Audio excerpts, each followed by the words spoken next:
Palmeiras busca zagueiro no PSG, Flamengo abre conversas com John Arias e Neymar pede 3 reforços ao Santos. Essas e muitas outras notícias eu vou mostrar pra você na edição dessa quarta-feira do Mercado da Bola.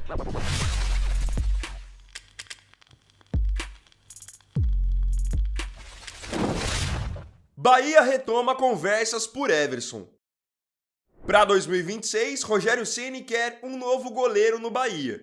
Só que esse novo goleiro que ele tanto deseja é já um velho conhecido, um antigo alvo do tricolor de aço. No caso, o goleiro Everson, de 35 anos, do Atlético Mineiro.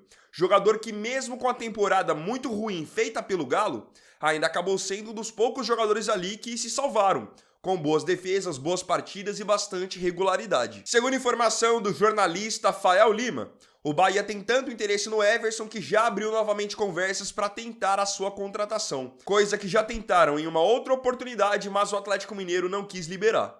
Agora, com o Atlético passando por vários problemas financeiros, o cenário pode acabar sendo diferente. O Everson ainda está sob contrato com a equipe mineira até 2027. Foram 68 jogos em 2025, passando 28 sem tomar gol. Um baita de um goleiro que somaria demais ao Bahia. Porque além de ser muito bom debaixo das traves, é um goleiro muito bom também trabalhando com os pés. Neymar pede reforços ao Santos. Depois de o Santos conseguir se livrar do rebaixamento para a Série B, para 2026 o Neymar quer um novo Santos. Quer um Santos que brigue por coisas maiores, um Santos que tenha mais qualidade no seu elenco. E é por isso que, de acordo com o jornalista Fábio Sormani, o camisa 10 do Peixe, que ainda não renovou o seu contrato, pediu 3 contratações para o ano que vem. 2 meio-campistas e 1 atacante. A ideia com esses pedidos é que ele tenha companheiros de melhor nível para poder ficar mais em evidência no primeiro semestre e convencer então o Carlo Ancelotti de que ele deve estar na Copa do Mundo pela seleção brasileira. Agora vamos conhecer quais foram os 3 pedidos dele. Para o meio campo, o primeiro nome indicado foi do meia Claudinho. Claudinho que aqui no Brasil fez boa parte da sua base no Santos. No final da sua passagem pela base, jogou no Corinthians e brilhou mesmo jogando pelo Red Bull Bragantino. Jogou no Zenit da Rússia também, hoje ele está no Al-Sadd do Catar. Tem 9 jogos por lá na temporada, 4 gols e 5 assistências. Um meia que chega bastante na área para finalizar, tanto que pelo Bragantino, jogando de meia, ele chegou a ser um dos artilheiros do Campeonato Brasileiro. O outro meio-campista que interessa, que foi indicado pelo Neymar, é o Bitelo. O Bitelo é mais jovem do que o Claudinho, ele tem 25 anos. Aqui no Brasil, teve destaque jogando pelo Grêmio. Hoje está jogando pelo Dinamo de Moscou, da Rússia. Ele tem contrato por lá até 2031. Na temporada tem 5 gols e 4 assistências em 23 jogos. Um jogador que auxilia mais na parte da armação. Claudinho é mais definidor mesmo. E a terceira indicação, que é pro ataque, é de Everton Cebolinha, que ganhou tudo com o Flamengo até então, em 2025. O Cebolinha tem contrato com o Flamengo só por mais um ano, tá com 29 anos e já deixou bem claro que em 2026, mesmo que ele saia do Flamengo, ele quer estar em outro lugar onde ele possa ser mais aproveitado e ter mais espaço como titular. 42 jogos para Cebolinha em 2025, 4 gols e 4 assistências. Muito bom jogador. Esses 3 jogadores com certeza elevariam o nível do time do Santos. Mas convenhamos que essas 3 contratações pedidas pelo Neymar também não são lá das mais acessíveis. Nos casos de Claudinho e Bitelo, eles têm ainda contratos longos com seus clubes. Claudinho até 2029 com o Al-Sadd e Bitelo até 2031 com o Dinamo. De acordo com o Fábio Sormani, a estratégia do Santos seria de tentar contratar tanto o Claudinho quanto o Bitelo por empréstimo, ajudando a pagar parte do salário. Mas aí fica o questionamento. Qual a chance do Al-Sadd e do Dinamo liberarem jogadores tão importantes, ainda mais por empréstimo? Convenhamos que fica muito difícil. Agora, no ataque, o Everton Cebolinha é sim um nome mais acessível, porque ele precisa mesmo estar em um outro time em que ele jogue mais. No Flamengo, ele passou a maior parte da temporada na reserva. Só que não é só o Santos que vai querer o Everton Cebolinha, outros times do Brasil também estão de olho, como o Grêmio, o Palmeiras, então fica complicado o Santos atender às exigências do seu principal jogador. Brenner pode voltar ao Brasil. Você aí, se lembra do atacante Brenner? O Brenner ficou muito conhecido por aqui jogando pelo São Paulo, onde ele era praticamente um alienígena na base, quebrou vários recordes na base do tricolor. No profissional teve bons números também e depois foi negociado com o futebol dos Estados Unidos, onde teve boa passagem pelo Cincinnati. Depois que ele saiu do Cincinnati, ele foi jogar na Udinese da Itália, mas na Europa ele não conseguiu se firmar, foi pouco aproveitado. Então o que a Udinese fez? Emprestou o Brenner de volta para o Cincinnati. E esse contrato de empréstimo acaba agora em dezembro de 2025. E ele não tem perspectiva nenhuma de voltar a ser aproveitado lá na Itália. Nesse cenário, a informação do jornalista Alexander Vieira é de que o Brenner pode voltar ao futebol brasileiro. E 2 clubes já estão de olho nele. Já adianto que um deles não é o São Paulo, o clube que o revelou. Um time que está interessado nele é o Santos e o outro é o Cruzeiro. No caso do Cruzeiro, o Cruzeiro é o favorito pela contratação, até pela questão financeira do Cruzeiro hoje estar muito mais bem resolvida do que a do Santos. Só que o Cruzeiro quer aguardar também a resolução do caso Gabigol. Ver se o Gabigol realmente vai conseguir ser negociado, podendo até ir para o Santos. Então olhem só que curioso. O Santos pode acabar ajudando o Cruzeiro a contratar o Brenner. Isso caso eles contratem mesmo o Gabigol. O Brenner é um jogador novo ainda, ele tem 25 anos, vem de uma temporada em que disputou 10 jogos, marcou 6 gols e deu uma assistência. Pode até não ter vingado jogando na Europa, mas para mim é um bom jogador, principalmente para o Cruzeiro, para compor elenco, para jogar junto ou ser reserva do Caio Jorge, é uma boa opção. Tite chega ao Cruzeiro. E o Cruzeiro está oficialmente de técnico novo para 2026, com a saída de Leonardo Jardim, uma pena porque fez um baita trabalho em 2025. O novo técnico da Raposa é o técnico Tite, que acumula passagens por Corinthians, Seleção Brasileira e teve como último trabalho o Flamengo em setembro de 2024. Passou o ano de 2025 sem trabalhar, dizendo que estava apenas cuidando da saúde e agora para 2026 ele volta a trabalhar no Cruzeiro. Inclusive vai disputar a Copa Libertadores. E assim, ele assina contrato de 1 ano e é um momento de pressão para o Tite, porque o principal desafio dele vai ser manter o bom trabalho que o Leonardo Jardim vinha fazendo. É aquilo que eu já falei em outro vídeo aqui do canal. O Leonardo Jardim pode até não ter levado nenhum título com o Cruzeiro, mas fez uma campanha de ser terceiro colocado no Brasileirão, ficando atrás apenas do Flamengo e do Palmeiras, que investem absurdos, e ainda foi semifinalista da Copa do Brasil, com chances totais de chegar na final, só não foi pra final porque o Gabigol desperdiçou aquele pênalti. Cruzeiro inicia suas dispensas. Com a chegada do técnico Tite, alguns jogadores já vão dando adeus ao Cruzeiro. No caso, 2 jogadores que tinham contrato mesmo só até o final dessa temporada. Um meio-campista e um atacante. Começando pelo meio-campista, a informação do jornalista André Hernan é de que o meia Eduardo está de saída do Cruzeiro. Ele foi reserva ao longo de todo o ano, teve números modestos, 5 gols e 1 assistência em 51 jogos, e já é o primeiro jogador do Cruzeiro que vai ficar livre no mercado. Jogador de 36 anos também, o Cruzeiro não tinha a intenção na sua permanência. Também de 36 anos de saída do Cruzeiro está o atacante Yannick Bolasie. O Bolasie também foi reserva ao longo de toda a temporada, jogador que foi contratado depois de um bom Brasileirão no ano passado pelo Criciúma, mas no Cruzeiro a concorrência é mais pesada, ele acabou jogando menos e o Cruzeiro também, ao longo do ano, foi contratando jogadores para a posição dele, que eram jogadores mais jovens e nos quais o clube investiu bastante grana, por exemplo, no Arroio. Então a informação da Central da Toca é de que o Bolasie também está dando adeus à equipe mineira. Flamengo faz contato com Arias. Indo para o Rio de Janeiro, hoje o Flamengo vai jogar a final do Intercontinental contra o Paris Saint-Germain, mas antes da final contra a equipe francesa, contra o vencedor da Liga dos Campeões, o Flamengo está planejando seu 2026 e abriu conversas com um jogador de peso que certamente agrada muito a torcida. O meia atacante colombiano John Arias, que aqui no Brasil jogou muita bola pelo Fluminense, sendo campeão da Libertadores pelo rival, e ele agora está no Wolverhampton da Inglaterra, mas num período de baixa. O time dele está muito mal no campeonato inglês e ele ainda não fez um golzinho sequer desde a sua contratação. O Arias chegou no Wolverhampton a pedido do técnico Vitor Pereira, aquele mesmo que trabalhou no Corinthians e no Flamengo. Só que a campanha do Wolverhampton era tão ruim que o Vitor Pereira foi mandado embora. Ou seja, quem pediu o Arias na Inglaterra já não tá mais lá. E aí a informação do jornalista Paparazzo Rubro-Negra é de que o Flamengo já abriu negociações com o John Arias.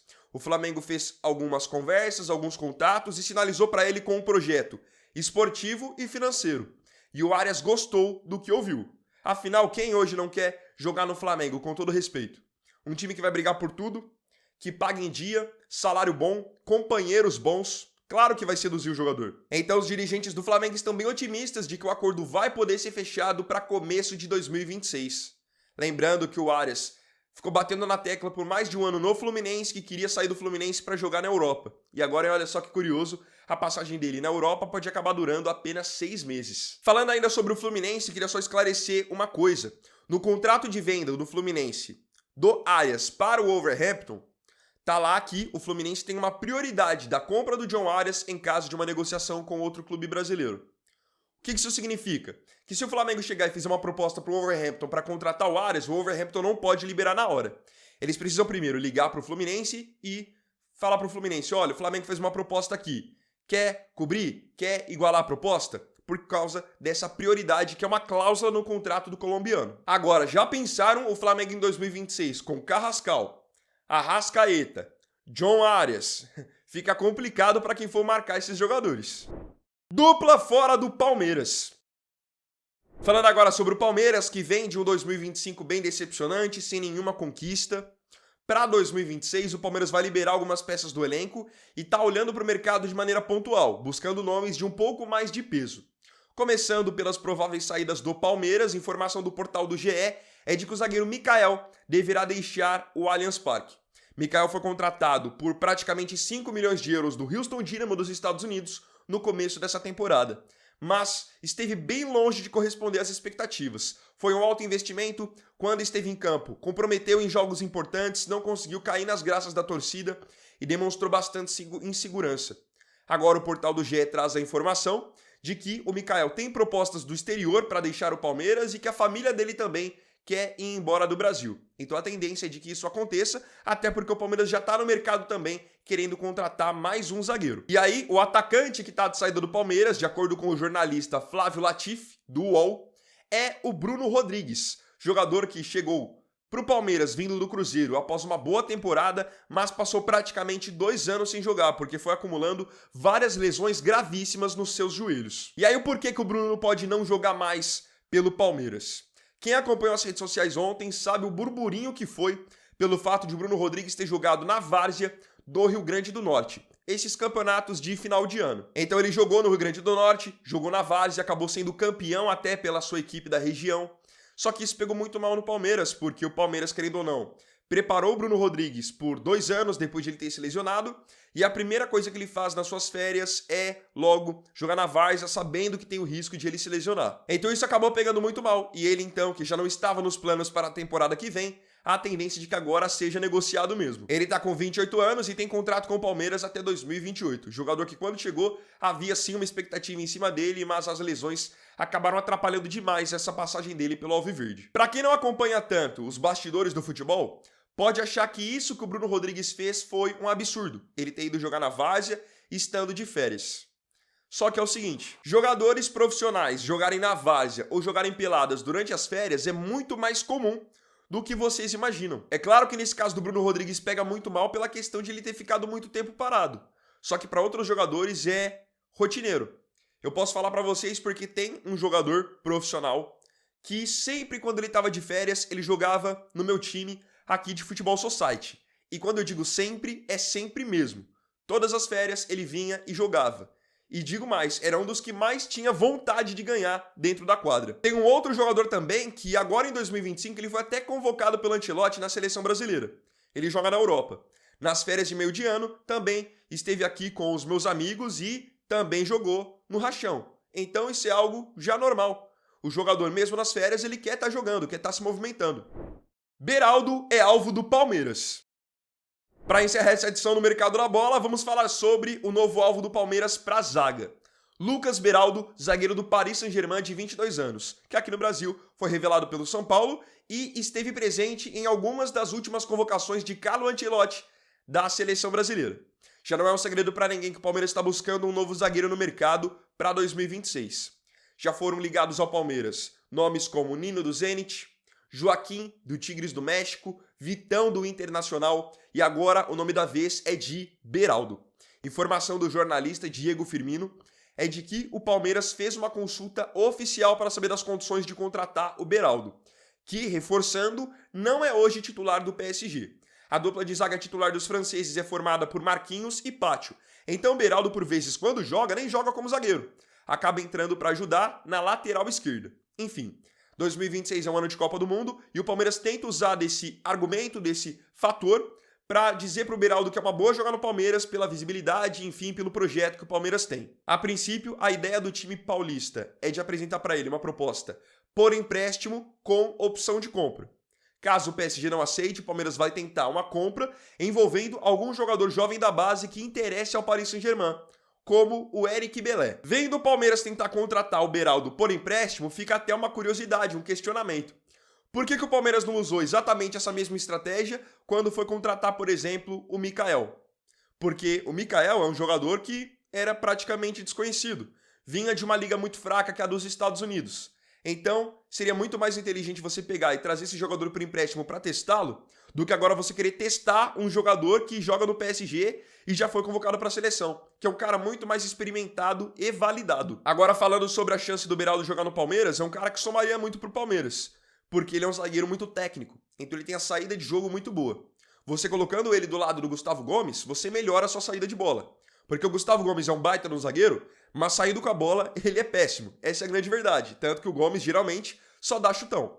O Beraldo qualifica muito mais essa saída porque, desde o seu começo no São Paulo, sempre teve o passe muito bom. Já falei por várias vezes aqui no canal que, pra mim, o Beraldo não seria um dos meus zagueiros da Copa do Mundo. Não acho que ele tenha todo esse nível, mas pro padrão, pra realidade do Brasil, aí sim, ele é acima da média. Queria agora saber de você aqui nos comentários a sua opinião sobre as notícias dessa edição do Mercado da Bola. Não se esqueça de comentar.